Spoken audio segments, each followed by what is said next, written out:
ẹ̀yin ọmọ ìlú Ìbàdàn àṣírí ti tú o.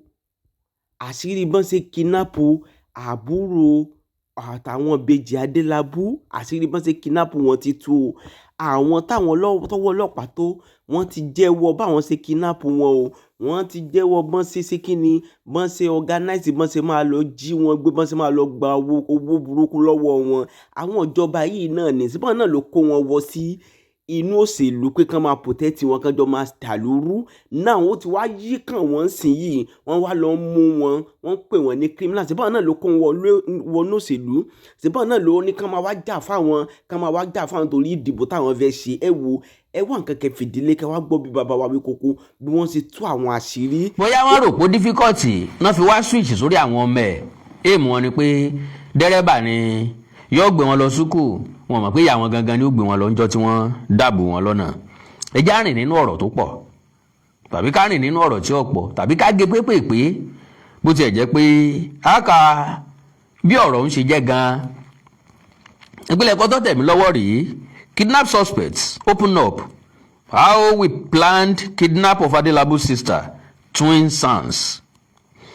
Before his arrest by the operatives of the Force Intelligence Department Intelligence Response Team, FID-IRT, and other tactical teams in Oyo State Police Command, Segun Balogun, aka Alawaye. Segun Balogun personal assistant wọ́n nu Lehin. Yóò bá ti parí ọ̀rọ̀ wọn ní bí ò sí ó lè lé títà ò lè já ni. Ó lè lé ní ó ṣílẹ̀kùn fún títà. Ni yóò dẹ̀ǹgẹ̀ pó ilẹ̀kùn. Nígbà tí ẹ bá ti tilẹ̀kùn, yóò padà, yóò rè sí lẹ́yìn. Tàbí kó sọ fáwọn tí ń bọ̀ pé ẹ má gbà wájú ilé o àti tilẹ̀kùn bẹ o, ṣùgbọ́n òun ó sì ti kísìn nílẹ̀ ìbẹ̀lẹ̀ gbà wọlé. Láìsí ó lè lé títà ò ní ráàyè wọlé. Torí ọ̀pọ̀lọpọ̀ ilé tí wọ́n ń kọ́ nìsín kéèyàn ó tó jálẹ̀kùn bí olúwa rẹ̀ ó ṣe yọ jẹ́. So kò rọrùn láti wọnú ilé bẹ̀. Now Ṣẹ́gun Aláwàyè ló jẹ́ kí wọ́n láǹfààní àti wọ inú ilé. Okay. Alawaye was known among other drivers at the motor park in the Iwo Road area of Ibadan, Oyo State, where he used to convey passengers to their destinations. Àwọn olóṣèlú yìí náà ni wọ́n máa ń fa ọ̀pọ̀lọpọ̀ wàhálà fúnra wọn. Ẹ bá ti lo tọ́ọ̀gì tán, ẹ fẹ́ kí wọ́n máa gbégbé ayé tọ́ọ̀gì lọ forever, because bẹ́ẹ̀ yóò ṣe lọ mú èèyàn nídìí ọkọ̀ tẹ́yìn yóò fi ṣe personal assistant ní òye mi. Kò sí bó ti lè níwà tó dáa tó, ẹnikẹ́ni tí bá ti ń ṣẹ́ẹ̀dì ọkọ̀ tí ń ṣiṣẹ́ agbèrò yóò ti háàdì mọ́ ìwà tí tó ní, torí wèrè ló lè ṣe. Sorry to use that language, with due respect sáwọn tí wọ́n ń ṣiṣẹ́ agbèrò. Àwọn agbèrò kan ń bẹ tó jẹ́ pé àtijẹ́ àtimu ló tì wọ́n débẹ̀.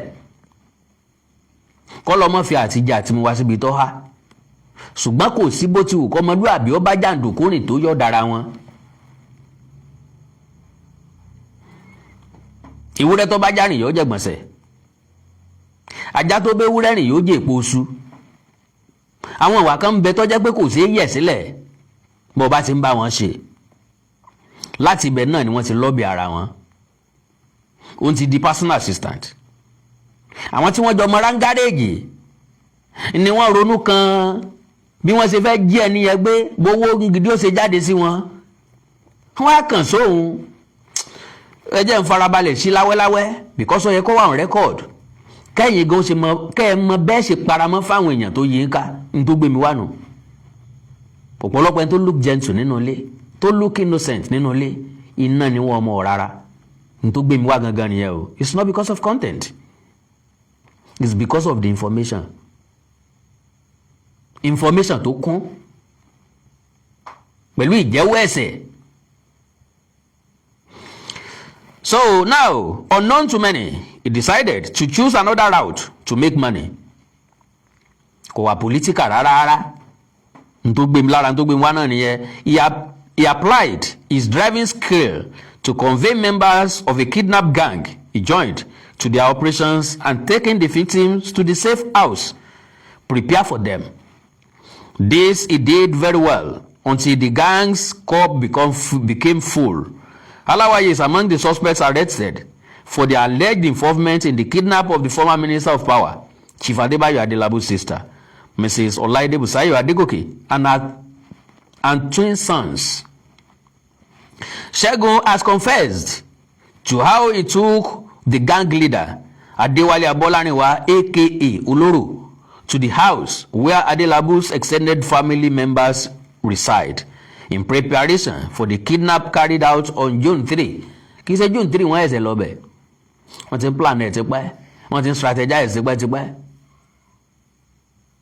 Wọ́n ti ń wá tipẹ́tipẹ́. Wọ́n ti mọ movement wọn tipẹ́tipẹ́. Wọ́n mọ bí wọ́n ṣe ń rìn. Ṣẹ́gun Aláwàyè ni ó pè wọ́n pé aago báyìí ni o, ọkọ̀ báyìí ni ó gbé jáde o. Ẹ̀dúró dè wọ́n o. Ṣẹ́gun and one of the man working with a politician named with Ed. Kò sí nǹkan kan bẹ̀ náà, name with Ed. Kò ju ẹni tí wọ́n lọ wọlé wọn náà lọ. Revealed how he was approached by Oloro for the kidnap of the woman and her twin children.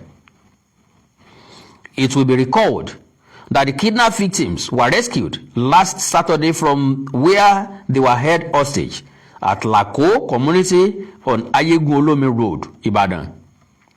Ṣé Lako ni àbí Lako? Joshua Tomo Ibadan dáhùn.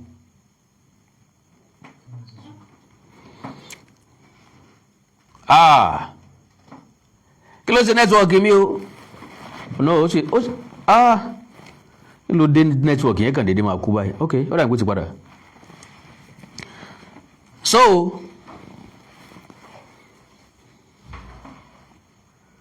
at Lako community on Ayegun Olome Road, Ibadan. Oh, my bad.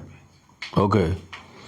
Ayegun Olome Road, Ibadan, by police operatives following the directive of the Inspector General of Police, IGP Olatunji Rilwan Disu, gẹ́gẹ́ bí ọ̀gá ọlọ́pàá ẹ̀kan ṣe sọ. Ẹ bá ń ṣe program yẹn torí àwọn tó jáde.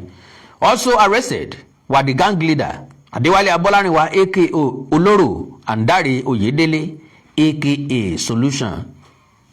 Solution yẹn ti di problem báyìí. So it was learned that Solution was well known as an automobile electrical technician, especially at Orita Challenge area up to Podo area and its environs in Ibadan. He was also said to have a business where he accommodated other automobile technicians' workshops. Saturday, Kenekan discovered that many people who knew him very well are still finding it hard to believe that the same Solution was a kidnapped gang member, because ó máa look innocent, I look gentle. Àwa kan dẹ̀ wà tá máa ń trust èèyàn tá bá ti rojú wọn tó gentle. Ń bẹ̀rẹ̀ àwọn tó lù mí jìbìtì 2 million naira tán làwọn talẹ̀ fún mi. Ìkan pastor Gbénga ìkejì rẹ̀ lẹ́ńtà mọ̀ tí a ti mọ̀ bí ẹni mo more than 10 years. Wọ́n sì lu mí jìbìtì ń gba 2 million naira lọ́wọ́ mi, ṣùgbọ́n tọ̀dọ̀ mi bíi tàwọn Adédùbú ni ó ṣe rí o. Bí wọ́n ṣe rí àwọn yẹn gbà padà lèmi náà rí owó mi gbà padà. Ẹ̀ńgbàdì òtòṣì ìdálárò ìka ló gbé. Ẹni tí ìwà rẹ̀fà mẹ́fà ń gbé olóòní rìn bó ṣe kí wọ́n rú ọ lérí. Ẹ ń pẹ́ ò tí ìdákẹ́ Ọlọ́run gbàgbọ́ ya etí ẹ ó dì. Ìyẹn certain now. So ó máa look innocent. Bí èèyàn bá rí èèyàn ó pé ilé ò lè ṣiṣẹ́ láàbí bẹ́ẹ̀. According to police sources, the plan to kidnap the twins started on May 5. So wọ́n wá a month interval. After a month, wọ́n ti ń plan ẹ̀, wọ́n execute operation wọn. Started on May 5, the mountain surveillance on the compound where the twins live and on the conveyance of the children to and from school. It was learned that Solution took up the job of office in charge of surveillance for the kidnapped gang, training the targeted twins. Communications between Oloro and Solution, which were intercepted by the IRT operatives, indicated the kidnapped gang's preparedness towards the kidnap operation. Kò sẹ́ni tí ó dédé kojú irú sẹ́bẹ̀ náà láàrin ìgboro Ìbàdàn, èèyàn gbọ́dọ̀ plan ẹ̀ dáadáa. So wọ́n plan ẹ̀ dáadáa, wọ́n rí ṣe dáadáa, wọn ò rí yọrí dáadáa ni. Torí pé ẹ̀mí irọ́ kìí gùn, ẹ̀mí ọ̀daràn kìí gùn, wọ́n padà mú ọ náà ni. Irọ́ ló lè sáré fógún ọdún kọ́ máa mẹ́hẹ̀lẹ́. Ọjọ́ gbogbo ń tó lè ọjọ́ kan tó ní nǹkan. Unknown to the target family, Solution knew the school being attended by the twins. He knew the process of opening the gates whenever the car approached the residence of the victims. He knew the make of the vehicle with its tinted side glasses. He observed the smartness of the driver. He knew when the grandmother, that is, ex-minister's mother, was in the compound. Ọmọ ìgbà tí Adelabu wà nílé. Ọmọ process ìbọn ṣe ń sí géètì wọn. Nígbà àwọn géètì kan ó ẹsẹ̀ hàn pápá káwọn tí ń bẹnu ilé ó tó mọ jáde láti wá sílẹ̀kùn fún ọ tàbí kí gateman ó tó wá sílẹ̀kùn fún ọ. Ọmọ school àwọn ọmọ yẹn ọmọ bó ṣe táìtì tó. So gbogbo àwọn nǹkan yẹn ló ti wà nílẹ̀. Then, in one of the intercepted messages, Solution was describing the school being attended by the children of posh, equipped with air conditions and very expensive. Ó ti mọ̀rú ilé ìwé tán lọ. Àwọn tó mọ wọn bẹ́ẹ̀ pé àwọn olówó lọ́wọ́ àmì o. Bẹ́ẹ̀ èèyàn bá irọ́ ọmọ kan gbé èèyàn ti buwó jẹ o. Èèyàn ti sú sówó gidi o. Bàbá àgbàlagbà. Operation tá a fẹ́ ṣe yẹn wọ́n ní ìtàn ni o. Wọ́n ní ìtàn ni Minister of Power ó máa gbéṣu jáde Ọlọ́run ẹni tó tún fẹ́ lọ fún gọ́fúnà. Bàbá máa buṣu ń bẹ̀ yẹ. Àṣà gbọ́dọ̀ get me everybody gbọ́dọ̀ execute iṣẹ́ dáadáa kò yé. Olóró má fọ́ ń bù o. Aláwàyè má mẹ̀lẹ́ ń bẹ̀ pẹ̀pìn kò yẹ. Wò sáfọ aláwọn information tó yẹ kó fún wa. Fèlè tó kù lẹ̀ fún wa. Àbí kí ló sọ Aláwàyè kò sí wàhálà kò sí wàhálà. Ẹ ṣáà make sure pé gbogbo nǹkan tá a bá gbà ń bẹ̀ á pín dáadáa o. Ẹ̀wọ̀n gbéṣẹ́ tí èèyàn ṣe ń bàbí iṣẹ́ ẹrú náà ni o. Nígbà tí èèyàn kan ń ṣe ẹrú ni o kò ṣe gbọ́n fún yàn ní nǹkan kan dàbí alára o lẹ́yìn sálárì kò sí nǹkan kan mọ́ o. Aṣọ ọdún bẹ̀ yẹn adìẹ lásán wọn ò lè fún mi. Ẹran lásán wọn ò lè sọ pé kémi náà lọ pa fún fámìlì mi. Irú iṣẹ́ òṣìwò la wá ń ṣe yẹn. Mọ̀ tí èèyàn bá ti gbàgbẹ́ mú lẹ́ẹ̀kan báyìí màá kàn bá wọn iṣẹ́ bí oṣù bíi méjì kan olùwàrí ó dàn fi ṣe wọn lẹ̀. Ǹtí èèyàn bá gbà ń bẹ́ẹ̀ yà jẹ́mọ́nú ni kéèyàn lọ máa lo ilé yẹn ná. Gẹ́ẹ̀tì ẹ̀ wọ́n ní ọ̀gá ẹ̀tì ẹ̀ jàre wọ́n gbà tó ń tọ́jú ẹ̀ dáadáa gbogbo ẹ̀tọ́ ẹ̀ làwọn máa bẹ ìgbà lọ́wọ́ wọn. Ẹ má sọ pé mi náà wà láàrin wọn o. Awikonko ọwà ń bẹ. So now wọ́n ti mọ báwo ni wọ́n ṣe ṣí géètì wọn. How long ni mo ń take wọn? Do you know? Ọ̀pọ̀lọpọ̀ èèyàn ló jẹ́ pẹ́nu géètì wọn ti gbé wọn. Ọ̀pọ̀lọpọ̀ ló jẹ́ pé bá ń ṣe ń drive wọlé náà làwọn tí ó jí wọn gbé náà ń wọnú ilé pẹ̀lú wọn. Géètì wọn ti ń ṣílẹ̀kùn yọ yanu kalẹ̀ ní bí wọn bá tiẹ̀ fi ìbọn dá lóhùn. Wọ́n gbé tí wọ́n gbé gbogbo géètì ọ̀wà ń ṣiṣẹ́ gbàyàwó wọn lọ. So àtẹ̀mí àtẹ̀yìn gbọ́dọ̀ mọ́ wà very very alert every time. Ọlọ́run ní jẹ́ kó jẹ́ pin wa o lágbára Ọlọ́run. Àwọn tí wọ́n jí gbé wọ́n ó rí ìdásílẹ̀ ayọ̀ lágbára Ọlọ́run. Further information gathered about Solution revealed that he owned 2 buildings within the Ayegu community and was the one who helped to get the caretaker from whom the gang rented the house turned into kidnappers then. Now, ẹni tán pè ní Solution yìí tí ìbá ṣe gbé jẹ́ ń jalè díẹ̀ sí lọ́wọ́ fi bolè wọ́n ló nílé méjì. That means ọ̀nà tí jẹ́rí ọ̀há ṣùgbọ́n ojú kòkòrò ká máa wo ọlá ọlọ́lá ká máa fojú calculate ibi tó yẹ ká dé tó yẹ ká ti achieve láì fojú calculate wọn bá tá ti achieve ká dúpẹ́ lọ́wọ́ Ọlọ́run ká wá àwọn tí ò tí ì tó ni eléyìí ò sí fún wọn. So ó ti rí jẹ ó ti rí mu òun ló bá wọn wá caretaker tán gbalé lọ́wọ́ ẹ̀. Ẹyọ kan tó wá dùn mí tó sì bí mi nú ń bẹ̀ ni pé bó níjọba ìpínlẹ̀ Ọ̀yọ́ ṣe máa dédé wọlé yẹn. Ẹ tí ì bá pàdé nínú ìwádìí páwọn tó jí wọn gbé lọ nílé tàbí lọ́kọ́lé caretaker lè gbélé fẹ́ anybody. Kò sẹ́ni tí yóò fẹ́ gbalé lọ́wọ́ èèyàn tí ó sọ wípé ajínigbé lè mi o kẹ́ tó fún mi lé o máa ń jiyàn gbé ni o. Business táwa ń ṣe nìyẹn máa ń jalè ká lọ láàárọ̀ kàbí àwa ò kì í ṣiṣẹ́ àárọ̀ àdẹ́ ń ṣe tọ̀sán ṣùgbọ́n bí ilẹ̀ bá ti ṣú báyìí àlọ́gó ló ń kígbe náà ń pa wá o. A máa gbà lọ́wọ́ mẹ́rin o bá lẹ̀ jò ń tolo iṣẹ́ táwa ń ṣe nìyẹn. Tẹ́ bá fẹ́ fún wa nílé kẹ́ fún wa nílé ẹ̀ bá dẹ̀ fún wa nílé ẹ pẹ̀pìn ẹ bì sẹ́yìn kò sí wàhálà náà o òun ṣagídì. So ṣé ẹ̀yin náà dẹ̀ wá fún ẹni bẹ́ẹ̀ nílé?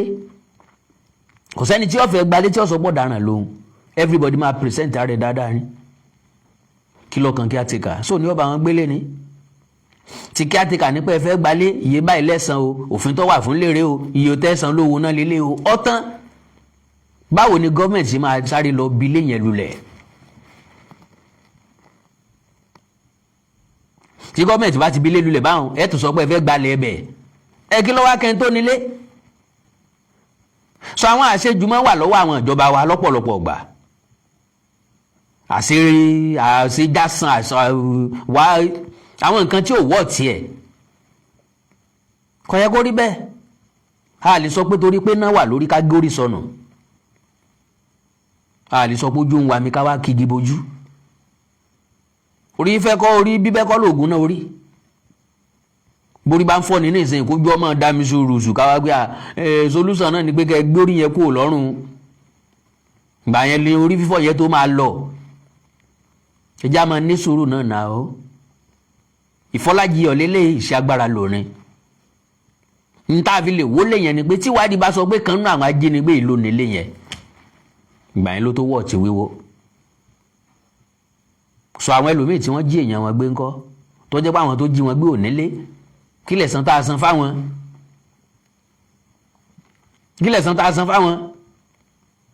àwọn tó jí èèyàn wa gbé tán gbé wọn lọ nú igbó tí wọ́n sì tún padà sálọ wọ́n tún padà escape wọ́n tún padà gba ransom kí lẹ̀ san tá a san fáwọn ẹjá mọ̀ tẹ́ẹ̀kẹ́ yìí sì ìjọba o Ọlọ́run ràn gbogbo wa lọ́wọ́ o. So Wongbe rented the house turned into a kidnapper den.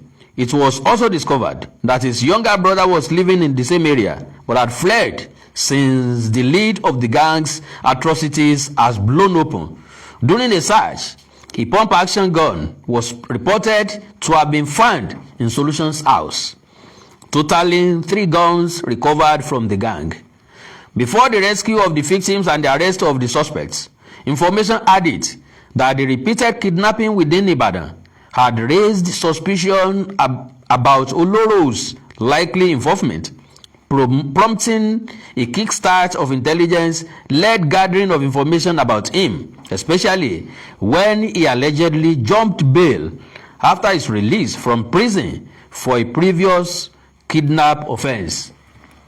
Ọ̀gbẹ́ni ti wà into kidnapping tipẹ́, ó ti ń jiyàn gbé tipẹ́, ó ti lọ sẹ́wọ̀n torí ẹ̀ rí. Okay, wọ́n gba béèlì ẹ̀ ó jọ̀mpù béèlì ìyẹn làwọn ọlọ́pàá fi ń wá káàkiri ẹ̀ mọ̀ wá wo bó tún ṣe link padà. For previous kidnap offence, since Alawaye was known to be Oloro's friend, operatives of the monitoring unit reportedly met and asked him of Oloro's whereabouts, to which he responded that he had been calling him but had not been able to reach him. However, the operatives' eagle eye saw that he was making attempts to delete some information from his phone, which made them snatch it from him to have a look at what he was trying to do. Ọ̀gbẹ́ni ń gbìyànjú láti sáré delete àwọn nǹkan kan wọ́n já fóònù gbà lọ́wọ́ ẹ̀. Kí ló fẹ́ delete? To their surprise, they reportedly stumbled on a message involving the purchase of a gun by Oloro, who told Alawaye that the gun seller had refused to give him the weapon after taking his money. Wọ́n fẹ́ ràbọ̀n. Nǹkan fẹ́ ràbọ̀n fún wọn ti sẹ́ndì owó fún wọn ti sẹ́ndì owó sí i kò gbé bàn kalẹ̀. Ó wá sẹ́ndì mẹ́sẹ̀gì sí pé ẹ̀yìn tá a fẹ́ ra ọ̀pá lọ́wọ́ ẹ̀ o. Lórí burúkú tá a fẹ́ rà rèké lọ́wọ́ ẹ̀. Mi ti sẹ́ndì owó sí o. Kò gbọ́ pa kalẹ̀ o. Ìyẹn ni mẹ́sẹ̀gì ti ń bẹ lórí fóònù wọn. With that, the operatives detained the suspect for investigation, unknown to them that he was part of the kidnapping that occurred a day before he was picked. His involvement was revealed 2 days later. Because a mọ̀ wò wípé àwọn ọlọ́pàá máa wà intelligent o, báwo náà ṣe mọ location wọn. Meanwhile, wọ́n ti arrest ọ̀gbẹ́ni wọn mọ̀ pé wà nú àwọn kidnapper. Àwọn arrest ẹ̀ pọ́ jump bail. Wọ́n arrest ẹ̀ mọ́ wà ọ̀daràn tó ti wà lọ́wọ́ ẹ̀. Wọ́n mọ̀ pé léyìí gangan tó jẹ́ major wà gangan pé òun náà wà involved. So Oloro asked me if Adelabu still had a mother. Yeah, Ṣẹ́gun Aláwàyè kọ́hún. And I said yes. He asked me again about where she was living, and I told him. Can you imagine that? In an interview with Sunday Tribune, inside the cell, Ṣẹ́gun, aged 47, an indigene of Ibadan, opened up on his membership of the kidnapping gang. He said, and I quote, "I'm a driver who transport passengers from Iwo Road Motor Park at World Oil Axis." Àwọn tó wà lórí bíríìjì òní, ìbẹ̀lẹ̀ ti wọ mọ́tò Sagam, ìbẹ̀lẹ̀ ti wọ mọ́tò Jẹ̀bú, ìbẹ̀lẹ̀ ti wọ mọ́tò Ajá, nǹkan lọ bẹ́ẹ̀. I didn't start the operation with the gang from the onset. I have known Oloro for more than 10 years in our transport union. At the point, he committed some crimes and was arrested and remanded. Later, we heard that he was in Lagos. Mo ti rí ọ̀rẹ́ mi ti pẹ́. Rírí tí n ó rí towó mo rí ló ti ẹlòmíì ṣiṣẹ́ sí ọ̀daràn. Ló ti wọ́n sínú wàhálà, ló ti wọ́n sínú ìjínigbé. Ọ̀rẹ́ báwo ló ṣe ń dàn? Ó kàn ń dán yàtọ̀ ni o. Ọkọ̀ ilé tó tún gbé wá ilé o. No. Ọ̀rẹ́ mi ò ti bu táǹbì kan. Ọ̀rẹ́ mi ò ti rí ibù. Fọ̀nà wà náà o. Má fún alẹ́ jajẹ kó abọ́n ṣe ń pẹja. Bó ṣe wá ń jọ yẹn náà nìyẹn o tó gbé mi mọ́ra. Ní ká lọ mutí àmutí tán òrẹjà fún wa ògbó sí nǹkan tá a fẹ́ jẹ tó fún wa. Bí wọn náà ṣe ń bìsàbìsà yí ọ̀rẹ́ mi jẹ́ ká náà bìsà náà. Já kò sí wàhálà mọ́ wọ́ọ́rí tí bá ti padà wá Ìbàdàn àwọn àmà sọ́npa ẹ̀. I have known Oloro for more than 10 years. In our transport union, at a point, he committed some crimes and was arrested and remanded. Later, we heard that he was in Lagos. Along the line, he returned to Ibadan. One day, I saw him at Iwo Road Motor Park. It was in 2025. He gave me his phone number and some money. We used to chat. Owó ni gbogbo ẹsẹ̀. Meanwhile, gbogbo ẹni tó bá iṣẹ́ náà ni ó lówó. Àwa lè lówó bákan náà. Ntọ́ jàjù láyé ẹ̀dá káti jẹ àti mọ́ mọ̀ nira kó rí bùkátà lè rẹ̀ gbọ́. Níwọ̀nba, a lè rí gbọ́ tán, bùkátà ò lè tán. Bó o bímọ méjì ò lè tọ́ wọn tán, bó o bí kan ṣoṣo ò lè tọ́ wọn tán, bó o bí mẹ́ta ò lè tọ́ wọn tán. Ṣùgbọ́n ká máa rí ṣe, ká máa rí jẹ, ká máa rí mu, oore tó tó láyé ò sí. I don't want to become a billionaire. Yóò fún mi wàhálà tó pọ̀. Débi tí wọ́n dream pé mo fẹ́ di trillionaire nínú gbogbo nǹkan tó táìtì tí gbogbo nǹkan lè kankan bí ojú ẹja yìí lè yóò ti di billionaire di trillionaire. Àwọn tí ó dá ti dà á, àwọn kọ̀ọ̀kan mí iná ó tún dà á. Kì í sàlá tí ru wálé lá kó o tó sọ pé ó ṣe nǹkan kọ́kọ́ wo sí apá ẹ̀ yéé ló lọ́n pa wọlé ń bẹ̀.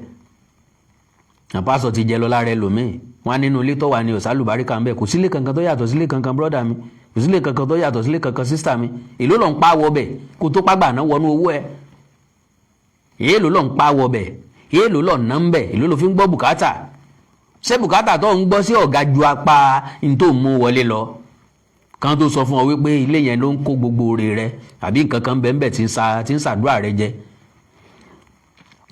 All right, we used to chat. On a particular day, the transport union chairman and I were discussing Oloro, wondering what he was doing as a job. So think about before then, a police officer who had been looking for Oloro, ọlọ́pàá ti ń wá. Ẹ ń béèrè pé bó o níṣẹ́ tó ń ṣe tó bó o ló ṣe ń dán báyìí. Lẹ́nu ìgbà tó kù lọ́dọ̀ wáyé rẹ̀ ti dá o. Wúrú aṣọ tí ń wọ̀, wáago tí ń lò, wú bàtà tí ń tẹ̀, wúrú mọ́tò tó gbé wá. Bàbá àgbà ọjọ́ wo làá náà máa ṣe léyìí dà. Ìjà bá bọ̀ bọ́ èkó fọ̀nà hàn wá o lọ́ba yé wọn jẹ́. Àṣé báyìí ni wọ́n mú mílíkì nílé ńlọ́kọ́ bọ́ mọ́ oko.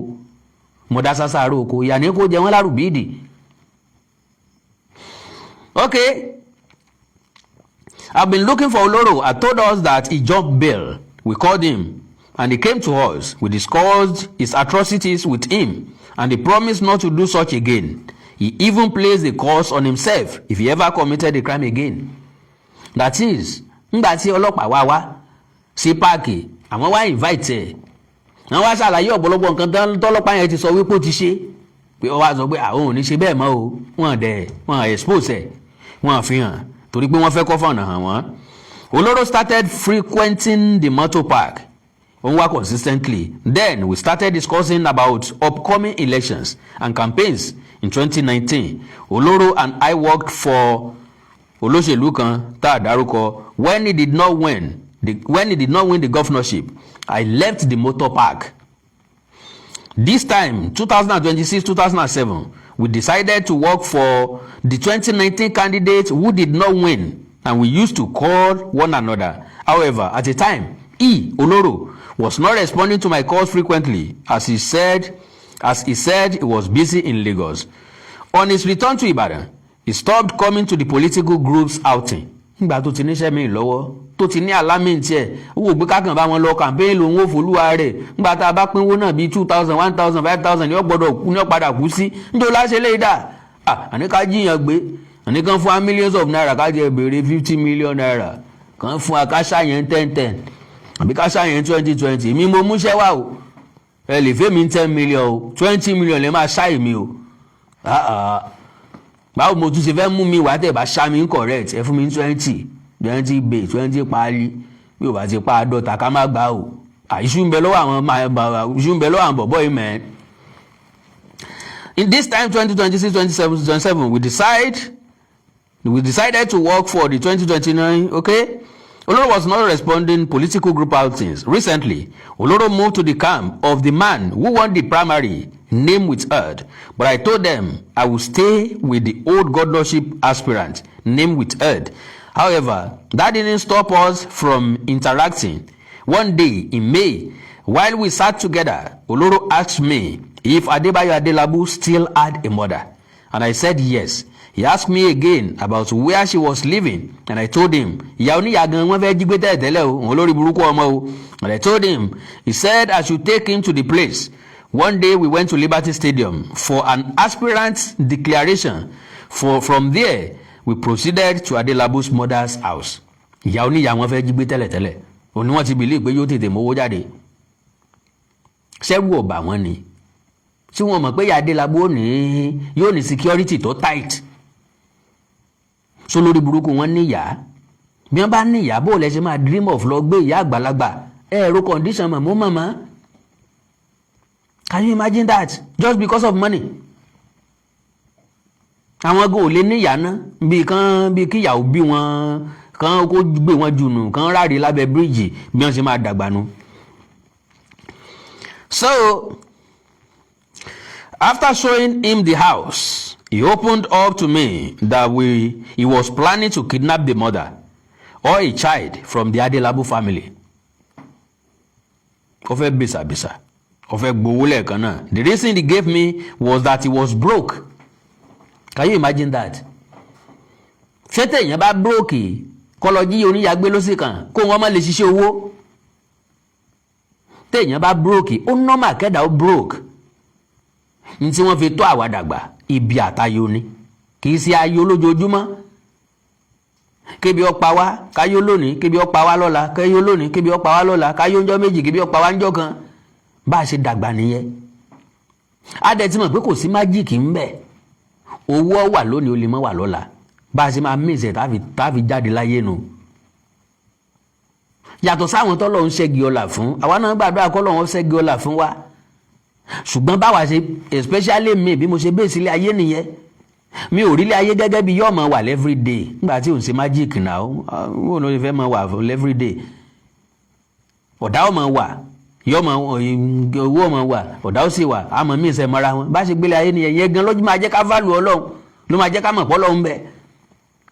Ló máa jẹ́ ká mọ̀ pé no shortcut to success. So torí pé èèyàn broke yẹn ló jẹ́ kó rò ó lọ́kàn pé ó fẹ́ lọ jí ìyá oníyà gbé. Méjì nù yín pàdánù ẹ̀mí ó pàdé kú òjijì. Lóòótọ́ lẹ rí wọn jí gbé ṣùgbọ́n ṣe rówó gbà. At the end of the day ẹ̀yin tẹ́ ẹ̀ kú nìsín ẹ wà lákòlò ọlọ́pàá. Láti bẹ̀ mo ọ̀rẹ́ yé mi pé ń gba béèlì irú nǹkan bẹ́ẹ̀. Alẹ́ tí ẹ fẹ́ gba béèlì against Adébáyọ̀ Adélábù. Tọ́mọ owó èsùwò tọ́mọ ara ní society. Tọ́mọ òfin tọ́ lẹ́sẹ̀ ńlẹ̀. Ibẹ̀ ńlẹ́ gbàdé ẹ̀wọ̀n lẹ́tì mú gàrí yín fọ́jọ́ gbọ́ọ̀rọ̀. Broke tó wá broke ṣé solution tí wá wà báyìí? Ìwọ ọ̀rẹ́ mi tí wọ́n náà ronú àti ṣe bí. Wọ́n náà ronú àti lọ bọ́yọ̀ fẹ́ lọ fìríndé ọ̀gìn kọ́ lọ kẹ́ni ẹlẹ́ni mọ́lé. Sọ ọmọ ọdún tẹ́yìn tó fẹ́ lọ ká mọ́lé nílé tí ó fi resist yẹ. tó fi jẹ́ pé òun lọ́wọ́ fọkàn sí wọ́n fẹ́ lọ dáná yá o ní ọ̀dáná yá o ẹlòmíì fẹ́ wọnú ilé onílé kó tó bẹ́lẹ̀ látòrí fẹ́ǹsì wọn ti fìbọn dá lóhùn.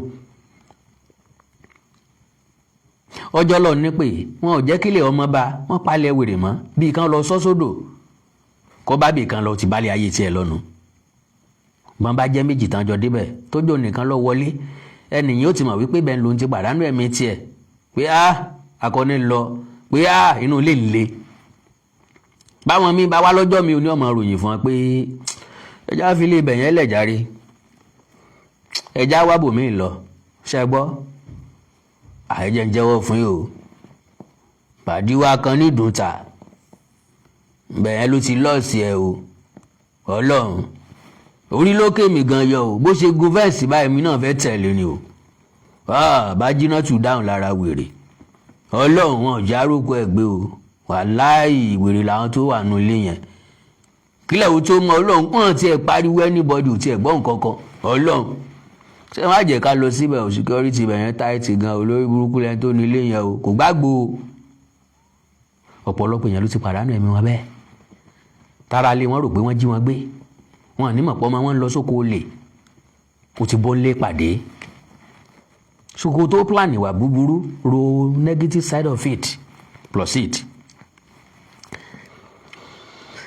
So the reason he gave me was that he was broke. He asked me to join him also, pointing out that I was also broke and just driving without making much money. He promised to pay me well and I agreed to join him. Nta kọ́ńkà tó gbà ó ní díẹ̀ kan nínú tẹ́lẹ̀ ni tí wọ́n gan ọba jọ́ ọmọ líle because àwọn èèyàn kan wà tó jẹ́ pé kò sí nǹkan tí wọ́n lè ṣe fowó. ọjọ́ tẹ́nìkan ti fi ṣàwàdà lójú mi pé tó ń bá rí bọn wọ́n jalè ọjọ́ náà mo ti sá sẹ́yìn fún títí dòní èèwọ̀ gan bójú bá po fírí ó jùlọ rẹ̀ gbé tàbí kó plan kan jiyàn gbé if you can do anything for money. So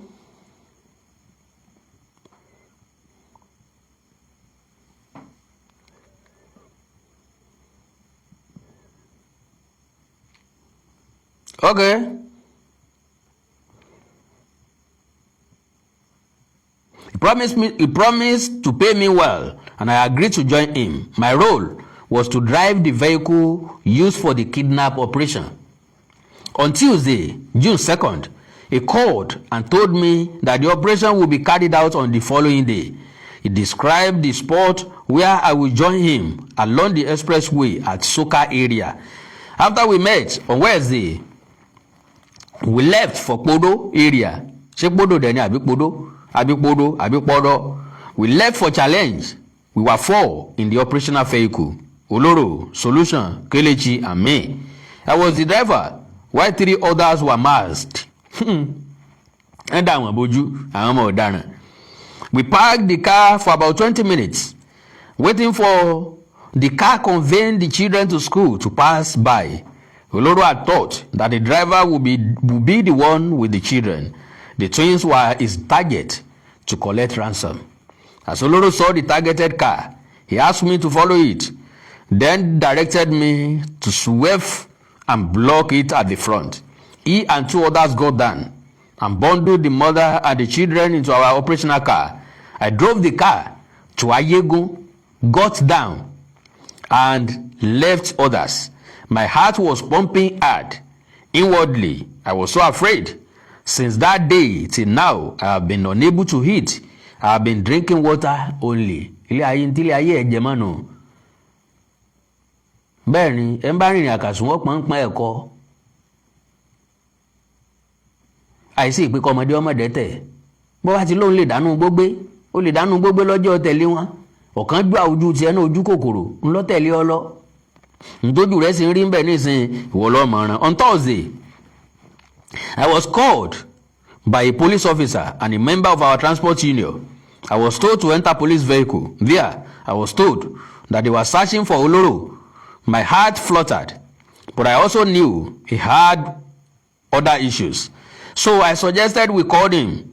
We did, but he didn't pick the calls. Later, he sent me a voice note, and the police took the phone from me. They had other voice notes in which Oloro complained to me about the person he wanted to buy a gun from, but who took the money without giving him the gun. That was how the police officer said I knew about gun purchased by Oloro. I was arrested. After which the police got to know about my involvement in the kidnapping on Saturday when Oloro was captured. During the operation, 3 of us, Oloro, Kelechi, and I used mask solution náà sọ sáìdì tiẹ̀ náà. Ẹ má bínú sọ̀rọ̀ mi ọ̀pọ̀ kó lè wà on record ni o. Ẹ má bínú ẹ foríjì mi o. It's a very very vital information and majority èèyàn lè má bá pàdé. Wọ́n jiyàn gbé, wọ́n jẹ́ àbúrò Adelabu gbé, ńlá gbọ́ bó wọ́n ṣe jí gbé. Èmi gbọ́dọ̀ ṣèwádìí síwájú àti síwájú sí. I want to know bó wọ́n ṣe jí wọn gbé, bó wọ́n ṣe rescue wọn, bó wọ́n ṣe mọ̀ pé wọ́n wà ńbẹ̀. Wọ́n very very vital. God bless you. The second suspect, Solution, also told his own story. He said, and I quote, I'm age 43. I'm from Ishara Remo in Ogun State, but Ibadan based. I'm a member of Odua People's Congress. Can you imagine? Ọmọ OPC ń jalè, ọmọ OPC ń jiyàn gbé, torí pé ó ti lájẹ ara níwọ̀nba. I trained in rewiring. I have a business named Solution Land Automobile Service. I got to know Oloro about a year ago.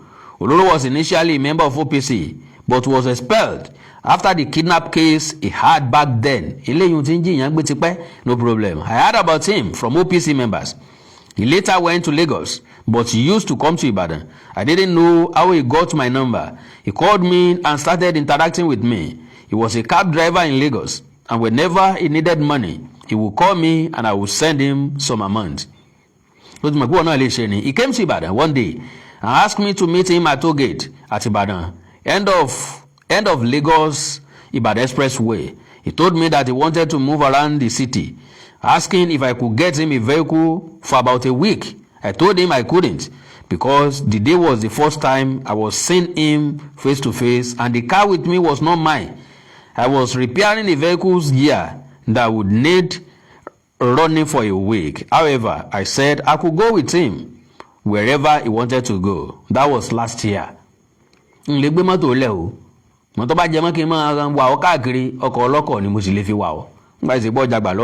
was using his Corolla car for the operation. He bought it at Igbagi area about 7 months ago. He informed me about joining his kidnap gang about 6 months ago. But what he asked me to do was to follow him in my own car. For example, if he was going to Iwo Road, he would ask me to wait at Oremeji area.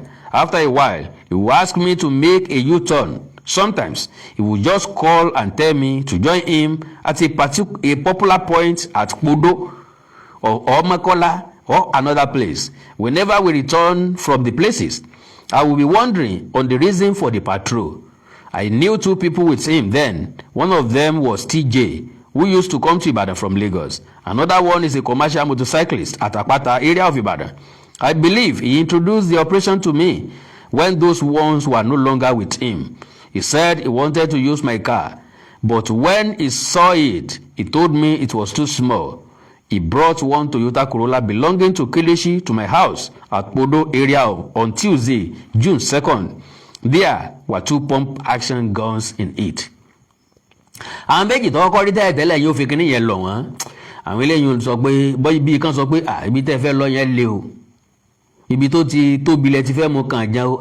Àbúrò Adelabu bò ilé fámìlì Adelabu bò ilé ẹ̀sìn lọ sọ pé ẹ fẹ́ lọ kọlù. Sẹ́ẹ̀rù ilé ayé yín dáadáa tẹ́lẹ̀ ni. So ní ó jẹ́ káwọn lọ ohun tí ó sì lè lọ ló fi tẹ̀lé wọn.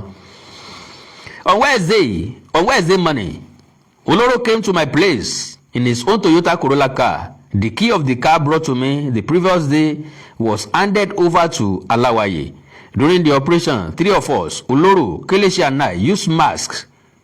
Alawaye did not use a mask because he sat in the car. Oloro gave me an axe to hold. He and Kelechi held 2 pump action guns. Oloro was the one who broke the side glass of the car, conveying our victims. He opened the door and told me to pick one of the children who sat in the front. Kelechi picked the second child.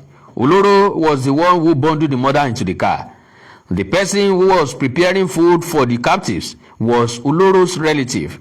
He didn't follow us to the operation, but it was as if he was always invited to handle feeding of the victims. Whenever Oloro needed money, he would ask me to lend him.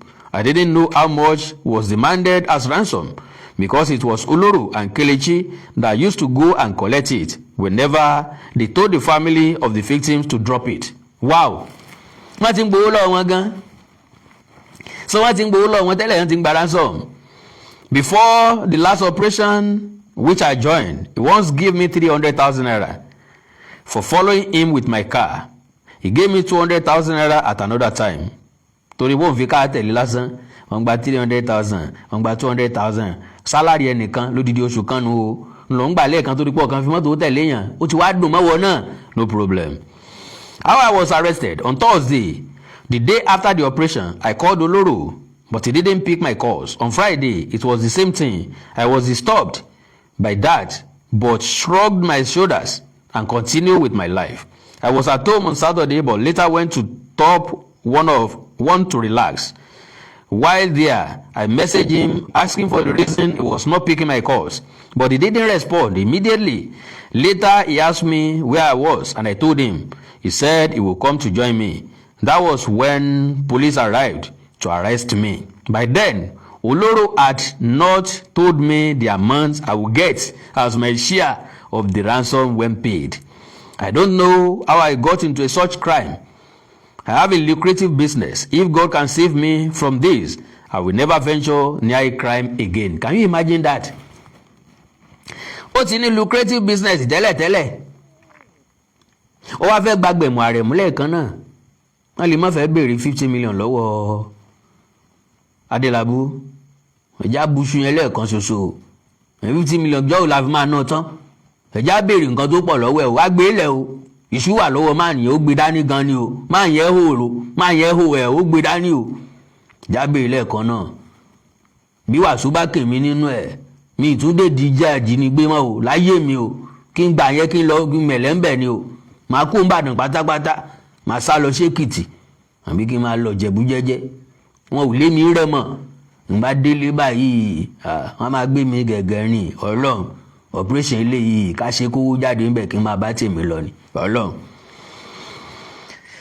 So ó wá ń gbàdúrà kọ́ lọ́wọ́ yọ nínú ẹ̀ bóò ni ó ṣe yọ nínú iṣẹ́ ọ̀daràn tó gbójúlé tó gbájúmọ́. Getting Oloro for an interview was a difficult task. He has refused to talk since Sunday when the Commissioner of Police, Olugbenga Ayodele, briefed journalists on how the victims were rescued and suspects arrested.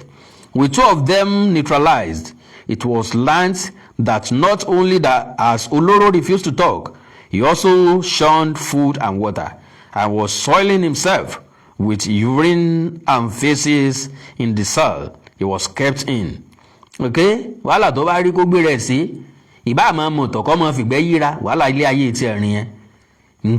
Tó yí àwa ni pé ó ṣe ọ̀ka ti fó àṣírí ti tú ẹ̀fọn ti fẹ́ afẹ́fẹ́ ti fẹ́ àti ìfòrò adìẹ ọ̀ka rẹ̀ ti fó náà nìyẹn ọwọ́ rẹ̀ ti bà náà nìyẹn kó fèsì wárántì ẹ̀ ló kù. Ọlọ́run bọ́ bá ti bà wọ́n báyọ̀ máa ń jẹ́ wọ́n máa ń kà bòròbòrò ní Olóró nìkan ló kọ̀ tí ò ká o. Àwọn ọlọ́pàá dẹ̀ lè mú kó kà tó bá wù wọ́n wọn kò kàn wù wọ́n kàn jẹ́ kó sọ̀rọ̀ ni wọ́n á filẹ̀ kó sọ̀rọ̀ nígbà tó bá wù. Nke kò jẹ́ kó mú mi ẹjọ́ ọmọ gba àwẹ̀ rẹ̀ lọ wàhálà ilé ayé tiẹ̀ nìyẹn. On Tuesday, Saturday Tribune learned that he was taken to hospital because of his condition, but he refused to respond to doctor's question to know the treatment he needed. Ẹ tó máa ń ṣe wàhálà o kí ló rí dá gbé lọ sọ́sibítù ẹ̀ ń tẹ́ fìbọn kó fọ́n kókó sẹ̀. Dandanu. Oloro was said to possess many charms recovered from him. The FIDIRT operative said the charms he possessed were so many that some were even found in his car. Ológun bí àrọ̀ ni. Ológun bí àrọ̀ ni. Okay, pápápá ẹ má jẹ́ n fàágùn. Past kidnap operations. Among the arrested suspects, Oloro had been known to be deep in criminal activities. On September 20, 2022, he was paraded by the Oyo State Police Command after his arrest, along with his kidnapped gang leader, BJ. by the monitoring unit. At that time, the duo with other suspects carried out several kidnappings within Ibadan, Ogun State. In his confession, during an interview in a story published in Saudi Tribune on September 24, 2022, Oloro confessed that before he was caught for kidnapping, he has once been arrested for snatching cars at gunpoint, which resulted in his being remanded in prison. But according to him, he secured freedom when he enjoyed what he called prerogative of mercy, which he claimed was bestowed on him by the judiciary. So judiciary ò rí ẹni tí wọ́n kàn ṣèṣì rán lẹ́wọ̀n kí wọ́n dálẹ̀ ẹni tó ti jíyàn gbé tó ti fìbọn gba mọ́tò lọ́wọ́ èèyàn ni wọ́n fún clemency, ni wọ́n fún ní pardon, ni wọ́n fún mercy, ni wọ́n yọ̀ǹda pé kó máa lọ lálàáfíà. Ó sì wá rore ọ̀fẹ́ gbànú. Ó jẹ́wọ́ pọ̀ mọ́ ilé polo òun fẹ́ rèé tó ìgò òun fọ̀. Ló tún ṣe mú wọ̀ ọ̀daràn ní pálí. No second chance. Ọlọ́mọ fáwọn èèyàn kan second chance. Wọ́n tún sì lò ní. Lọ́lọ́wọ́ wà mú wọn tán. Ní ọ màjá lè gbòó mọ́ lórí. Níbi táwọn ẹ̀ ò ti ní lè la. Gẹ́gẹ́ bẹ́ẹ̀ ni tọ̀dọ̀ rẹ̀. Kí gọ́ọ̀mẹ̀ntì ó tún fún clemency, kan tún fún ní pardon, kan tún pardon ẹ̀ pé kó máa lọ. After his arraignment for the kidnap, Oloro, who claimed to be a Muslim and Ogun worshipper, Mùsùlùmí ni ó tún bọ̀gún, and another suspect, alleged, were remanded in prison as the matter of being heard in court. However, it was learned that Alleged was released on bail on April 26, 2024 because of a contagious disease he had. It didn't have any contagious disease. Okay, come back on Elomi. One release here. Why it is yet unclear the reason Oloro secured a bail also. However, Alleged allegedly returned to kidnapping less than a month after he was granted bail. As he carried out an operation on Monday 16, 2024, Alleged continued until he was arrested by the anti-kidnapping squad in Ogun State. A credible source confirmed to Saudi Tribune that Alleged is still in prison in Abeokuta. God bless you, sir. God bless you, ma. Bí wọ́n ṣe jí Aburo Adelabu àtàwọn ìbejì ẹ̀ gbé lélẹ́yìí. Sorry o. Àkáǹtì ẹnìkọ̀ọ̀kan wọn náà láti jọ gbọ́ yìí. Ta ni ń bá ń ṣiṣẹ́ nínú ilé yín? Àwọn olẹ́jọ́ ń lọ tẹ́jọ́ ń bọ̀. Ta lè gbà gẹ́gẹ́ bí personal assistant? Ta ni security yín? Ta ni gate man? Ta ni ń bá ń dáná oúnjẹ? Ta ni ń bá ń fọṣọ? Ta ni ń bá ń tún ọgbà ṣe? Do you know their heart? Do you trust them? Trust nobody. Be very, very careful with anybody. May God be with you all. May God be with us all. Kí ààbò Ọlọ́run kó má ká kúrò lára wa. Gbogbo etí tí ń gbọ́ mi lónìí, gbogbo ojú tí ń wò mí lónìí, ojú yín ò ní fọ́ o, etí yín ò ní